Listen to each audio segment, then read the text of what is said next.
Hello guys, हम लोग जा रहे थे घूमने और घूमने जाने के टाइम में बहुत मौज मस्ती की, बहुत मज़ा आया। सब इंजॉय किए, गाड़ी के अंदर बैठे हुए 4 व्हीलर, फुल मस्ती, सब दोस्त सब था। और जा रहे थे वहाँ हम लोग हुमायूं का मकबरा। और देखो कितना सुहाना मौसम, बहुत मज़ा आया जाने में। और देखो दोस्त बहुत कमीने होते हैं। नमस्कार दोस्तों, आज के हमारे इस वीडियो में हम जानेंगे हुमायूं के मकबरे की कंप्लीट डिटेल्स। इसे दिल्ली का ताजमहल भी कहा जाता है क्योंकि इस इमारत की संरचना भी ताजमहल जैसी ही है। और कहते हैं कि इस इमारत से प्रेरित होकर ही शाहजहां ने ताजमहल का निर्माण करवाया था। तो चलिए फिर जानते हैं क्या खास है दिल्ली में स्थित इस इमारत में, क्या है इसका इतिहास और कैसे आप यहाँ तक पहुँच सकते हैं। दोस्तों, हुमायूं का मकबरा दिल्ली में घूमने की एक खास जगह है जो कि भारत में मुगल कालीन वास्तुकला का एक बेहतरीन नमूना है।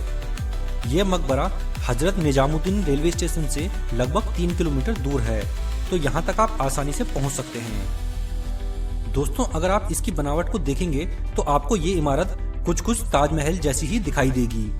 ताजमहल और हुमायूं के मकबरे में फर्क बस इतना है कि ताजमहल सफेद संगमरमर का बना है और उसमें 4 विशाल गुंबद भी हैं, जबकि हुमायूं का मकबरा सफेद और लाल बलुआ पत्थरों से बना है और उसमें गुंबद नहीं है। बाकी देखने में ये इमारत हूबहू ताजमहल जैसी ही दिखती है। दोस्तों, मैं आपको यहाँ पे ये बात बता दूं कि ताजमहल का निर्माण इसी इमारत को देखकर ही किया गया था। तो अगर आप भी दिल्ली या उसके आसपास कहीं घूमने का प्लान करें तो हुमायूं का मकबरा घूमने जरूर जाएं। ये मुगल कालीन वास्तुकला का एक बेहतरीन उदाहरण है। दरअसल में ये इमारत इस्लामिक और फारसी दोनों वास्तुकला का मिश्रण है, क्योंकि इस मकबरे को बनाने के लिए फारसी वास्तुकार को ईरान से बुलाया गया था। दोस्तों, अगर इतिहास की बात की जाए तो हुमायूं मुगल साम्राज्य का एक कमजोर राजा था।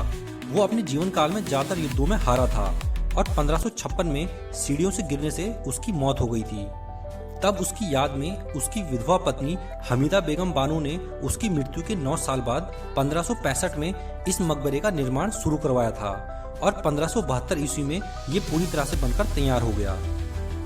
ये उस समय पहला ऐसा मकबरा था जिसे लाल पत्थर से तैयार किया गया था। इस मकबरे के निर्माण में उस समय 15 लाख का खर्चा आया था। इस मकबरे के अंदर और बाहर की गई नक्काशी और उसका डिजाइन देखने लायक है।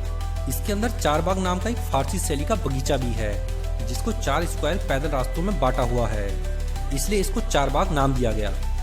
इसके अलावा यहाँ ईसा खान का मकबरा, अफसर वाला मकबरा, बू हलीमा का मकबरा